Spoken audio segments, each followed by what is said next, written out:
네, 사업장에서 재해가 발생하면 사업주의 처벌을 강화하는 김용균법이 국회를 통과했습니다. 위험의 외주화를 막을 첫걸음을 뗀 셈이지만 법 개정 내용이 실질적으로 이 근로 현장의 문제를 막을 수 있을지는 좀 더 지켜봐야 한다라는 목소리가 나오는데요. 김용균법의 실효성은 어떻게 평가할 수 있을까요? 한국 비정규 노동센터 이남신 소장과 이야기 나누겠습니다. 소장님 안녕하십니까? 네, 안녕하세요. 네. 산업안전보건법이 전면 개정의 결실을 네네. 맺었습니다. 28년 만인데 네네. 그 의미 어떻게 보고 계십니까? 네, 이게 이제 1988년 이후에 이제 무려 28년 만에 이제 개정이 됐는데요. 사실은 이제 그동안 무수히 많은 노동자들이 산재로 희생됐잖아요. 네. 예, 그런 결과로 만들어진 개정안이기 때문에 굉장히 이제 의미 있는 신념이라고 생각하고, 다만 시작이고 미흡한 부분도 있기 때문에 이후 과정이 더 중요하다고 생각하는데요. 한 가지 꼭 말씀드리고 싶은 것은 지금 우리나라 일터는 거의 전쟁터라고 해도 과언이 아닐 정도로 산재 사망 일단 심각한데, 네. 그 이라크 전쟁 당시에 전사한 미군 병사 수가 한 해 평균 450명이었는데 네네. 우리나라는 현재 한 해 평균 2,400여 명의 노동자가 산재로 사망하거든요. 네. 무려 5배입니다. 그러니까 전쟁터라는 비유가 과언이 아닙니다. 네. 그래서 이번에 그 30여 년 만에 이제 산업안전보건법 개정안이 이제 만들어졌는데, 그 안전하게 일할 수 있는 일터를 만드는 결정적인 계기가 돼야 한다고 생각합니다. 네, 한 해 평균 2,500명의 노동자가 사망하고 있다라고 말씀을 네네. 해주셨는데, 이번에 개정된 법안 어떤 내용들을 담고 있는지 우리 청취자분들께 좀 설명해 주시죠.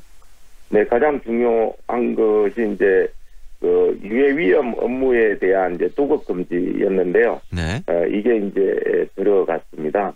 그래서 유해 위험 작업 같은 경우에 이제 그 하도급을 하게 되면 원청 사업주가 책임을 지지 않기 때문에, 그래서 이번에 김용균 씨 같은 그런 이제 안타까운 희생도 있었던 거 아닙니까? 그래서 이제 이번에 이제 그 유해 위험 업무에 대해서는 이제 도급이 제한되는 입법이 됐고요. 네. 특히 이제 도금 작업이나 수원낙 카드뮴 관련 작업, 그다음에 이제 허가 대상 물질을 만들거나 사용하는 작업은 도급이 원천 금지가 됐습니다.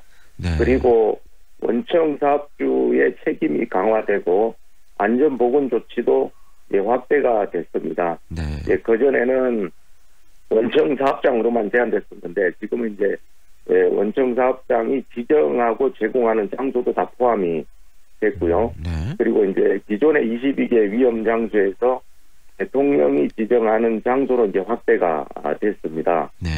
그래서 이 부분은 이제 부의역 진군이나 또는 태안하력 김용균 씨 같은 희생을 막을 수 있는 중요한 그런 조치가 될 수 있을 것으로 보여지고요. 그리고 이제 중요하게 또 기업 처벌이 강화가 됐습니다. 네. 그래서 이제 산재 사망이 개발됐을 때 가중 처벌되게 됐고요. 그리고 이제 기업 법인 처벌도 기존의 벌금 1억에서 너무 낮았죠. 10억으로 상향이 됐습니다. 네. 그리고 이제 원청 사업주 처벌도 1년 이하 징역에서 3년 이하 징역으로 강화가 돼서 이런 부분들은 이후에 산재 사망 사고를 예방하는데 여러 가지로 보탬이 될 것으로 그렇게 이제 기대하고 있습니다. 네. 노동계 분위기는 어떻습니까? 이번 개정안에 대해서 좀 긍정적입니까? 네, 기본적으로는 의미가 있다고 생각하고 있고요. 특히 이제 김용균 씨 어머니께서 호소하지 않았습니까? 네. 우리 젊은이들이 죽음의 일대에서 즉각 빠져나와야 된다고까지 이렇게 이제 절규를 하셨는데, 네. 이제 그런 부분에서 상당히 의미 있는 그런 이제 개정안이라고는 보여지는데, 다만 좀 미흡한 부분들이 좀 있습니다. 그래서 이런 부분들은 이후에 이제 후속 대책으로 보완이 돼야 한다고 생각하고, 특히 이제 노동계에서 중요하게 생각한 것이 이번에 산안법 개정안과 함께 중대재해기업처벌법 개정을 요구했었거든요. 네. 그래서 사망사고가 난 기업주에 대해서는 후속처벌까지 할 수 있는 2008년에 영국에서 이제 기업살인법이라는 이름으로 제정이 돼서 영국은 세계에서 가장 산재 사망률이 낮은 국가입니다. 네. 그래서 이제 근데 이 중대재해기업처벌법은 아예 국회에서 논의조차 되지 못했습니다. 이런 부분들은 좀 이후에 시정이 돼야 한다고 생각하고 있습니다. 네. 특히 이번 법안에서 눈길이 가는 부분은 위험 작업들 일부지만요. 네네. 일부 위험 작업들은 그 도급 자체를 금지했거든요. 네네. 이 부분이 좀 어떻습니까? 완전하다고 보십니까? 아니면 아직도 미흡하다라고 생각을 하십니까? 이전보다 나아졌지만 좀 미흡하죠. 네. 기본적으로 해안 하력이나 구역 인근이 이제 사고를 당한 이런 이제 지하철역 같은 경우에는 제외가 된 거예요.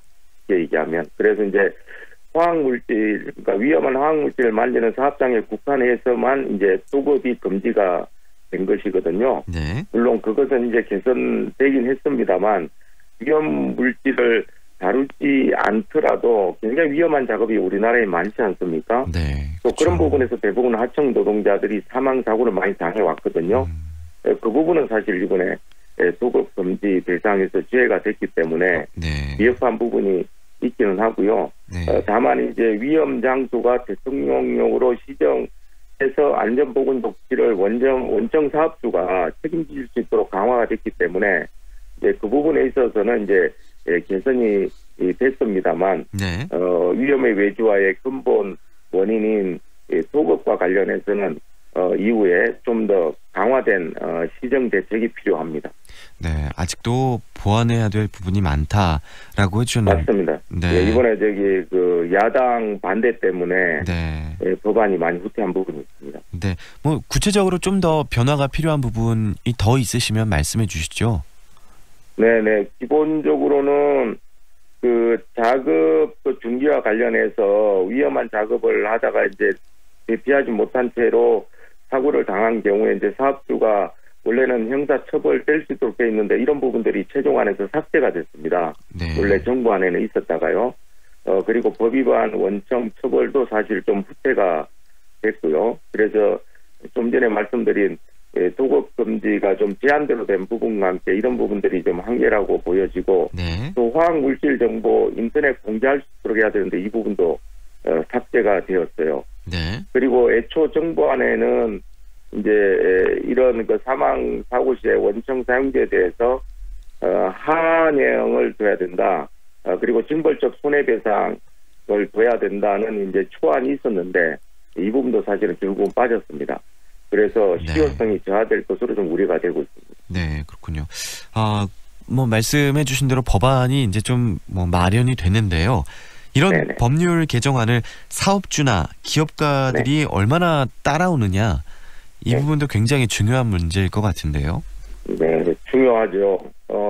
대부분 또 이런 하청 노동자들은 노조가 없는 사업장에서 전혀 권익을 보호하지 못한 채 희생되고 있는 거 아니겠습니까? 네. 그래서 이제 사업주의 인식이 굉장히 중요한데요. 기본적으로는 사업주들도 이윤과 효율 중심에서 생명과 안전 중심으로 우리 사회가 바뀌고 있지 않습니까? 네. 이런 흐름 속에서 인식을 다시 좀 가져야 한다고 생각하고 특히 매년 2,400명씩 일대에서 노동자가 죽어나간다는 것은 사실 있을 수 없는 일 아니에요. 그리고 네. 결국 그것은 노동자 개인 또 가족에게도 사실은 뭐 돌이킬 수 없는 비극이지만 네. 사업주에게도 굉장히 큰 그런 이제 문제가 되지 않겠습니까? 네. 그래서 이 부분과 관련해서는 무엇보다도 다치지 않고 그리고 죽지 않고 안전하게 일할 수 있는 일자를 만드는 부분에 있어서 사업주들도 이번 개정안의 입법 취지를 잘 새기고 시행을 꼭 해야 한다고 생각합니다. 네. 이제 첫걸음을 뗀 거고요. 이번 법안 개정 이후에 참 사업주들도 따라와야 하고요. 여러 가지 네. 보완할 부분이 또 법적으로도 많은 것 같습니다. 마지막으로 말씀 정리해 주시죠. 네, 무엇보다도 그 위험의 외주화 그리고 이제 이 비정규 노동자들의 죽음을 막기 위해서는 이번 법 개정을 시작으로 해서 무엇보다도 정부와 법원이 엄정한 그런 법 적용 의지를 가져야 합니다. 기존에 이제 고용노동부와 송방망이 처벌에 거친 적이 많았고 또 안전점검도 형식적으로 해온 관행이 있었거든요. 이런 것들을 바뀌어야 합니다. 그래서 이번 법 개정 취지에 맞게 엄정하게 처벌하고 그리고 시정을 하는 게 굉장히 중요하고요. 마지막으로 말씀드리고 싶은 것은 노조 조직률 제고가 함께 가야 합니다. 네. 그러니까 일대에서 자신의 생명과 안전을 지킬 유일한 합법적인 보호막이 헌법이 보장하고 있는 노동조합 노동상권인데 네. 비정규직 노동자들 20% 내외에 불과하거든요. 네. 무력화되어 있습니다. 그래서 산안법 개정안이 아무리 잘 만들어지더라도 노동조합이 있지 않으면 이게 적용되지 않거든요. 네. 그리고 특히 사용자들의 불법 탈법 반행을 막기도 어렵습니다. 네. 그래서 비정규 노동자들의 노조 조직률 제고가 함께 가야 한다는 것을 강조하고 싶습니다. 네, 비정규직 노동자들도 노조 설립이 같이 이루어져야 한다. 네. 그 부분도 중요하다라고. 예, 그렇게 해야 그림에 떡이 되지 않습니다. 네, 이 법이 그림의 떡이 되지 않는다라고 말씀을 해주셨습니다. 오늘 말씀 잘 들었습니다. 고맙습니다. 네, 고맙습니다. 한국 비정규 노동센터 이남신 소장과 이야기 나눴습니다.